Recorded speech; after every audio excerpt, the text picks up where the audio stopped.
तो जो मारे लोगों के मोटा के घटना के ताबर के कोई भी चपड़ों को जो पसंद है जी को हमारे घर में नहीं थो तो मैं जो गांधी जी को जो लेकिन अपना खादी भंडार को चमड़ के जो तीन जी को चपड़ चापड़ दिया तो तो आया हमारा सिद्धांत से तो यह बुरी बात को नहीं जो चमड़ है ना और चमड़े जी को सिद्धांत से तुम्हारा बुरी बात नहीं है किंतु इनको परिणाम आगे जाकर के ये हो सके। अब तो ठीक है ये चमड़ो का मायड़ी को कोनी खादी भंडार के विश्वास के कारण से ना बात समझ चौक है पर आगे ये चमड़े की दीवानी रोकी है तो चमड़ो अपवित्र है हर एक चमड़ो है जिसको हिंसा आत्म है तो हिंसा को नहीं बात ठीक है नहीं हिसाब से जूता बनाना में दूसरी को नहीं है ना पर आगे पीछा में घूम के आस्ते आस्ते आगे जाकर के यह मर्यादा नहीं रह सके कि वो यो है तो फिर वो अब वो लड़को नहीं वो गुजारू चमड़े कर तुम जो वो कंट्रोल करोगे कोई नतीजे है अगर लोग तुम खाली भंडार को चमड़ो खाली भंडार को बढ़िया चमड़ो को नहीं गलत तो मैं चौक करना नारायण कहूँगा तुम की ख्याल पड़ोगा बढ़िया चाहिए मैं तो चमड़ो छोड़ दूँ वो काम तू करवाया अब नारायण बोले मैं चेता अब हार की बात है तो एक मैं था बताया ये 2-4 सामने जा करके तो ये मर्यादा है ना देखिए तुम जो हमारी वर्षा से समझो कि 30 वर्ष में मर्यादा चलाता है जी मर्यादा तो ये टूट गई तो जी कहा जैसे व्रत के टूटे तो मैं तब दृढ़ता से मान रहा कि जी का मजा मूड भी समझ जाए कि आपने मर्यादा बहुत चुकी थी तो गड़बड़ होगी मैं कह रहा तू कारण है तो कारण नहीं क्यों दिया मर्यादा इन्हें जो तू पढ़ाई हो रही है पढ़ाई में छोड़ा नहीं ये पूछ रहा खराब मस्ती पूछ रहा ज्यादा पड़ी से बुद्धि से दृष्ट हुई तुम्हारी बिल्कुल इच्छा नहीं रखने की बिल्कुल इच्छा नहीं तो भाई जी मैं देखो छोड़ो मारने को नहीं मैं मना को नहीं करूँ मना को नहीं नतीजे जो दे ली अब तो मेरे जैसे तो आगे तो कोने पड़ रही मैं पढ़ने में चाहो बी का आगे अब कोने पड़ फिर कोने पड़ गई बड़ा कंट्रोल कमा और वो ज्यादा खराब तो जितनी अंग्रेजी की पढ़ाई जाता है में कोई नास्तिक और इसका संस्कार भेड़ा है एक तो खान पान का भ्रष्ट का छुआछूत का भ्रष्ट का और एक नास्तिकता का ईश्वर और धर्म कोई चीज नहीं है ईश्वर धर्म कोई चीज नहीं है ये संस्कार में आगे जाके आ जाए तो मैं तो सब बयान देखूँ कि अंग्रेजी की जो पुस्तक है नास्तिक पुस्तक है ये मैंने इंटर के बाद जो BA में जो पढ़ाना है ये नास्तिक भाव तो पढ़ाई जाए हाँ ठीक तो ऐसा है विषय की बात कही ये दागदी की बात कही थाने की बात का हमारे तो दिन दिन डूब खा तो हो रहे मैं तो हमारी हमें तो निंदा करके तो हमारी प्रशंसा करता घर की हमारी निंदा करना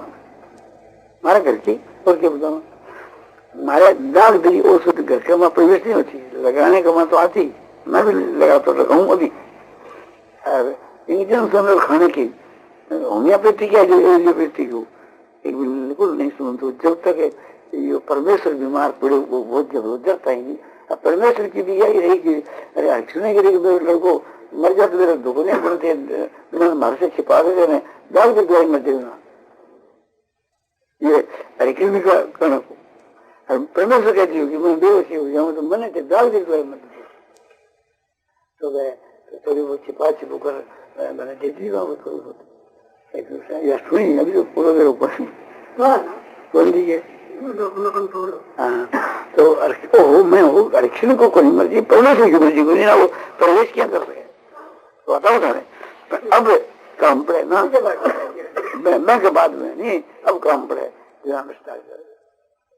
अब हमारे पास न्याय सीट की टूट की परमेश्वर बीमार पूरे 5-7 वर्ष के बाद सत्ता है तुम्हारे पास न्याय चले खूब जोर से छोटो बड़ो बालक कोई को नाम एक प्रकार से नहीं हमारे घर में अब बेटा जो है थोड़ी बहुत चल रही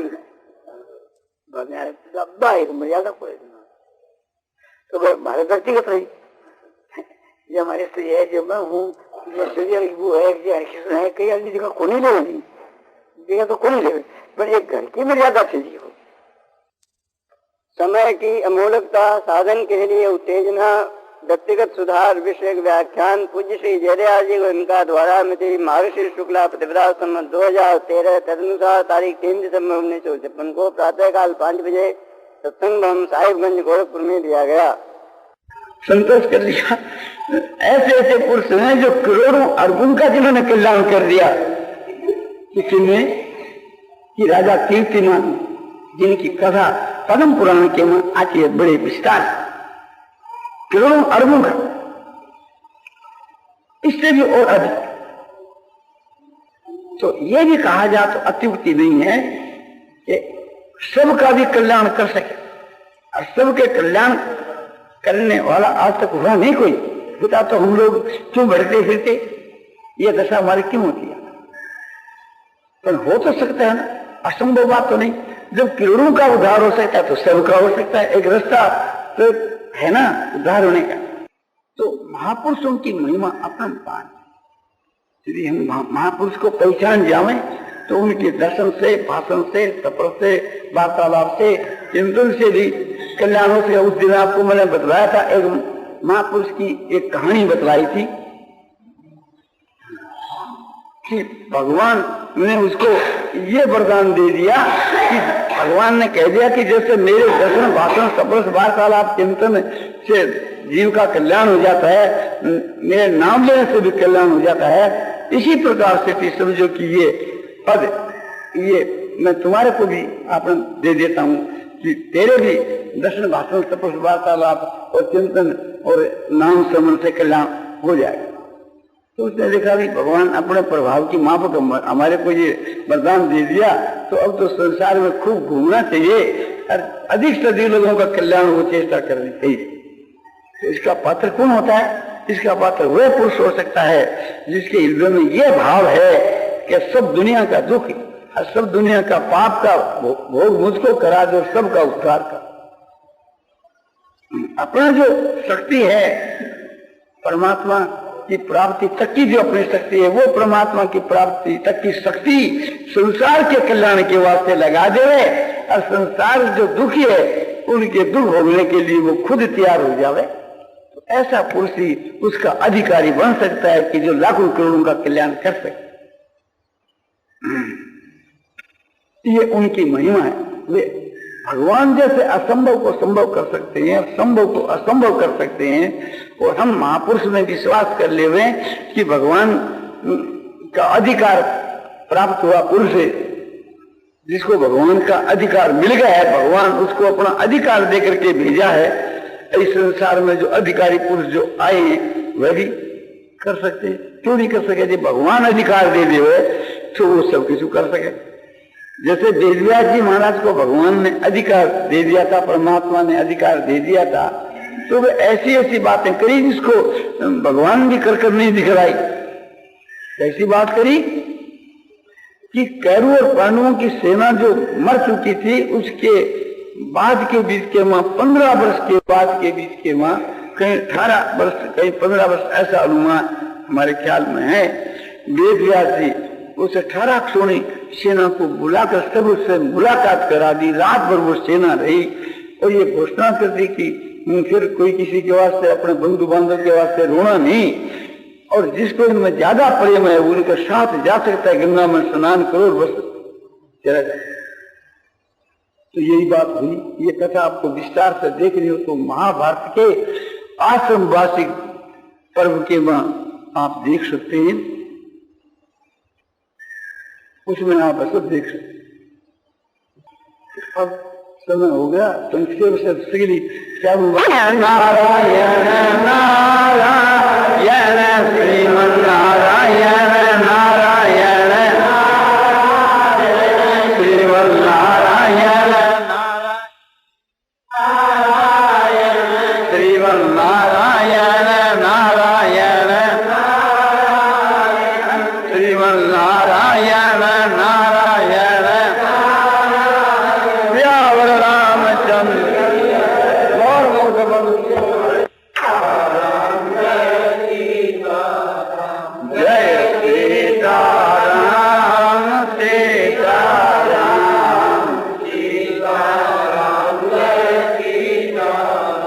जय सीताराम सीताराम सीताराम जय सीताराम जय सीताराम सीताराम सीताराम जय सीताराम जय सीताराम सीताराम सीताराम जय सीताराम। श्यावर रामचंद्र की जय। मार मुक्त वंशी।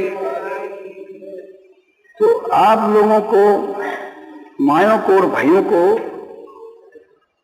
बहुत एक दामी बात बतलाई जाए और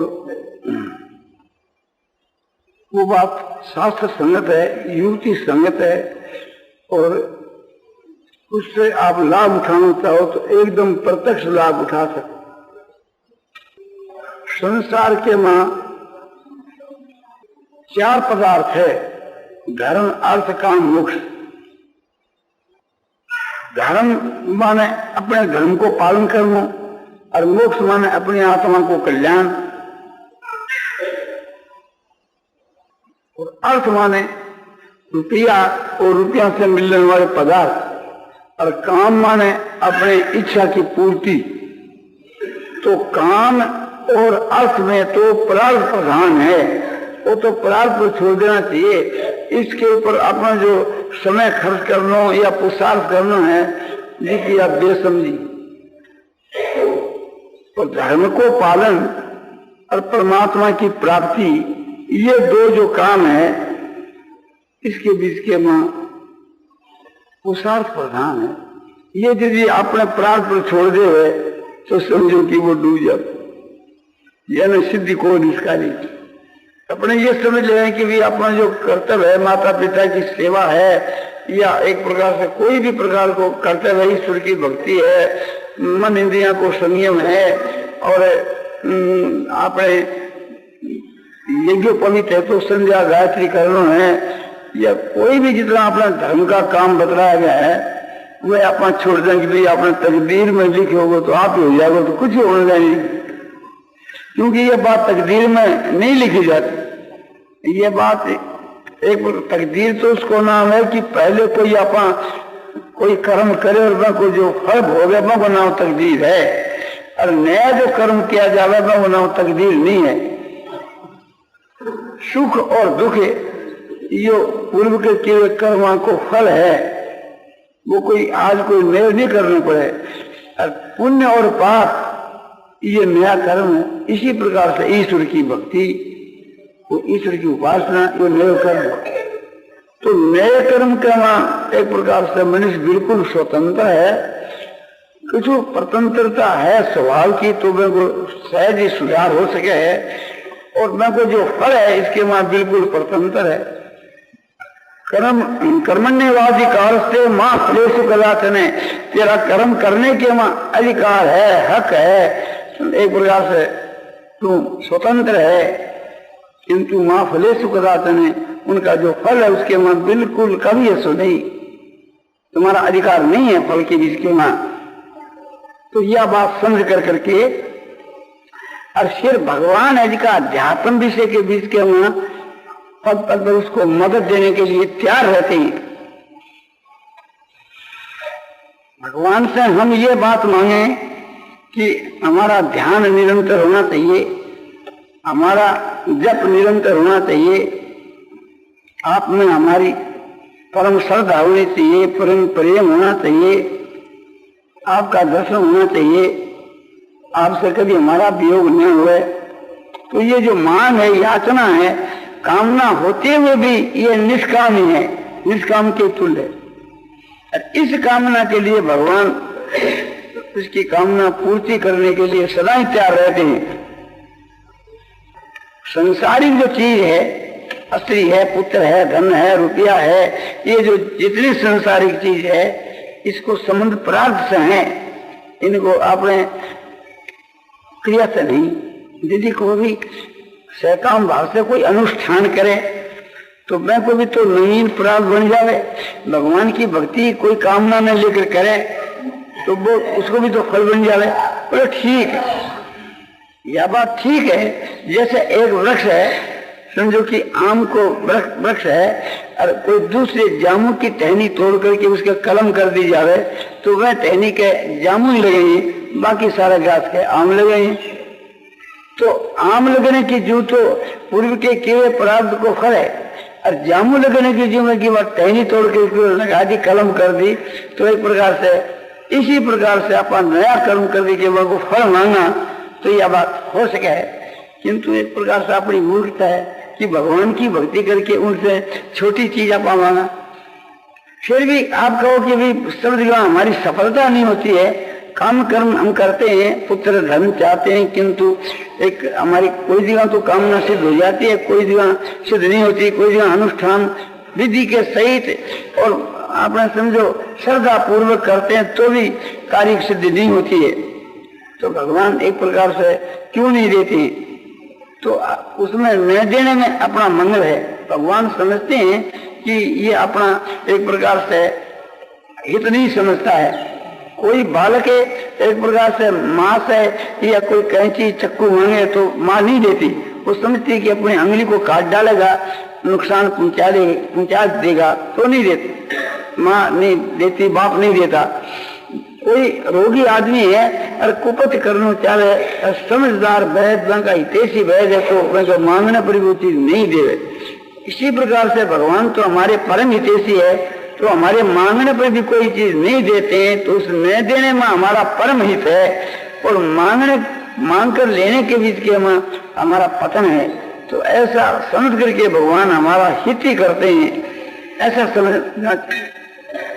तो न दे भगवान तो वह न देने में हमारा हित है। और ये समझना चाहिए कि अध्यात्म विषय जो है ये सब अध्यात्म विषय, ज्ञान है, वैराग है, भक्ति है, समझो कि ये सब अध्यात्म विषय। इस विषय के मां हम भगवान से मदद मांगे तो भगवान मदद देने के लिए हर वक्त तैयार रहते हैं। फिर आप कहो कि बात तो आपको सो ठीक होगी, किंतु हम भगवान से भजन मांगते हैं, ध्यान मांगते हैं तो भी भगवान नहीं देते। बोलो ये बात एक प्रकार से आपकी समझ में कहीं गलती है। समझ में क्या गलती है कि भगवान का जो ध्यान हम बुद्धि से करें और भगवान से मदद मांगे कि प्रभु हमारा ध्यान आप में लगना चाहिए, तो कोई ऐसा कारण नहीं है कि एक प्रकार से भगवान मदद नहीं करें। ये आपकी धारणा हो गई कि भगवान हमारे को ये सब चीज देते नहीं। भगवान तो आपके सब चीज सामने रख दी, आप ऐसा क्यों कहो कि भगवान देते नहीं? भगवान ने तो आपको सौंप दी, आप लेते नहीं। ये आपका भ्रम है कि भगवान नहीं देते। गंगा जी पर आए और हम ऐसी धारणा करें कि गंगा जी की बड़ी कृपा है, बड़ी कृपा है। बोले कृपा तो है पर गंगा जी जल देती नहीं। अरे गंगा जी का तो जल बह रहा, रात और दिन एक तार है। अब तुम्हारे को जितना चाहो तो ले लो, स्नान करो, पान करने के वास्ते ले आओ, इसमें भी गंगा जी का ही दोष है।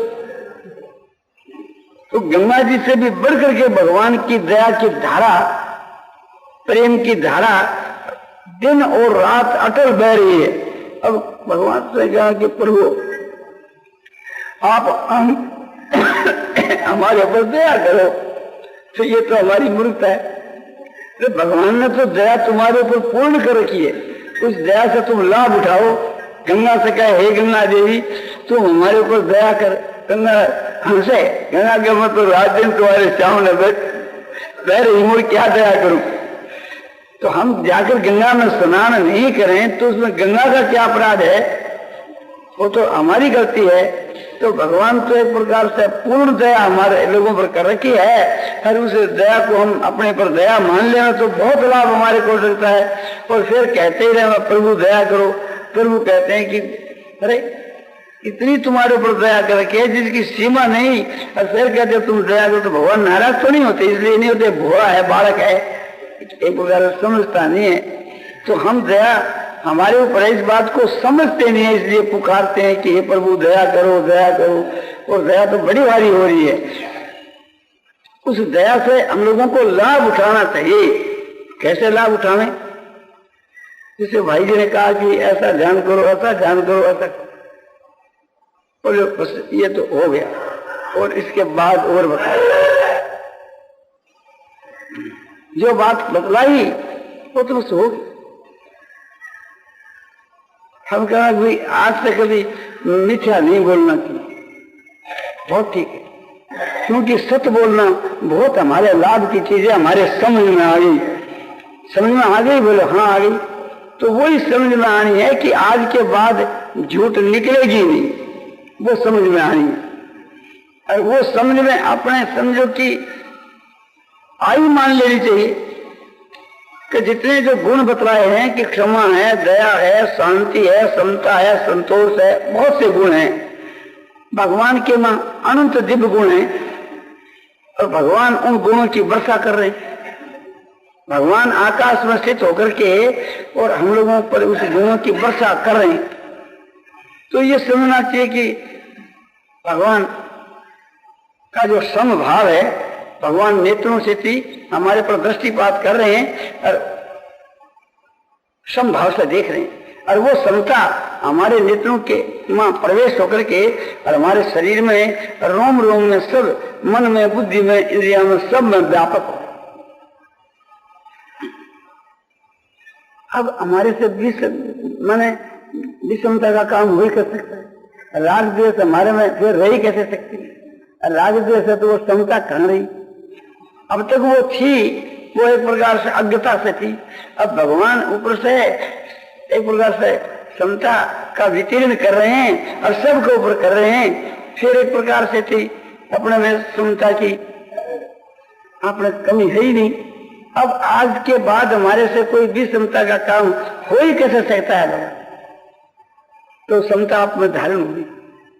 भगवान बड़े दया, बड़े प्रेमी हैं, दया की वृष्टि कर रहे हैं और वो दया इसी प्रकार से हमारे सारे शरीर में, मन में, बुद्धि में, इंद्रिया में, रोम रोम में, जर्रे जर्रे में एकदम परिपूर्ण। अब एक प्रकार से थी हम बाहर में, भीतर में, सब जगह देखते हैं तो हमारे को सब जगह भगवान की दया ही दया दिखती, क्योंकि हमारे जो दृष्टिकोण है वो बदल गया। पहला हम समझते थे कि प्रभु की हमारे ऊपर दया नहीं, तो हमारे को वही बात दिखती थी। और अब समझ में यह बात आ गई कि प्रभु की तो पूर्ण दया है।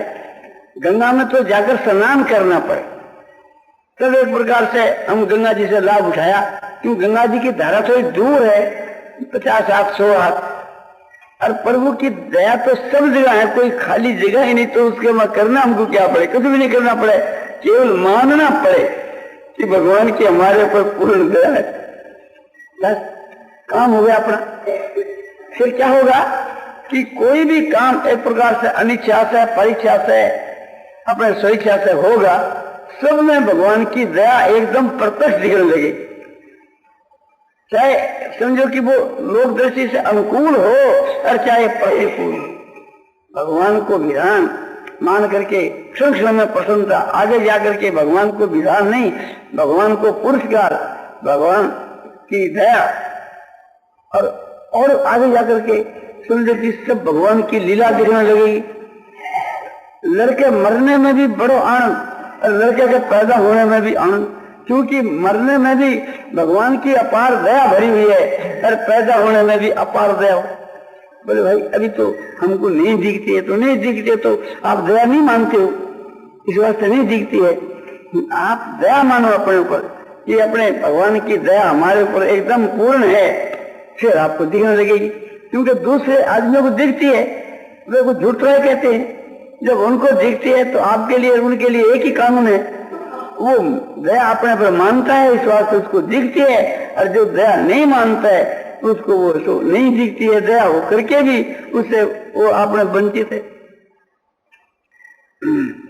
इसी तरह से थी समझो कि क्षमा की बात, कि भगवान क्षमा से हमारे ऊपर क्षमा रूप गुण का जो है प्रयोग कर रहे हैं कि वो क्षमा अपने में प्रवेश हो रही है। अब आ गई अपने में क्षमा। अब कोई भी आदमी हमारे को अपराधी दिखता ही नहीं, अब तो ये बात है कि क्षमा हम किस पर करें?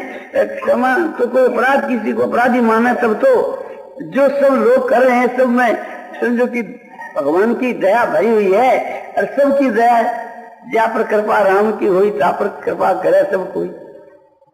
बोले ये भाई तुम्हारे को गाल दे रहे हैं तो इसके अपराध को क्षमा करना चाहिए। बोले वाह, गाल नहीं है, ये तो हमारे शिक्षा की बात है, ये तो हमारे ऊपर बड़ी दया कर रहे हैं। मूल में भगवान की दया है और निमित्त इनकी भी दया है, तो हम क्या करें? एक प्रकार से थी आपको भी अपराध दिखता है, बोले आपको खोटी खरी सुनाता है, आपका कोई हम कसूर नहीं देखते। बोले नहीं, ये तो एक प्रकार से थी आपके देखने की गलती है, इसमें तो शिक्षा भरी हुई है हमारे, बड़ी दया की बात है।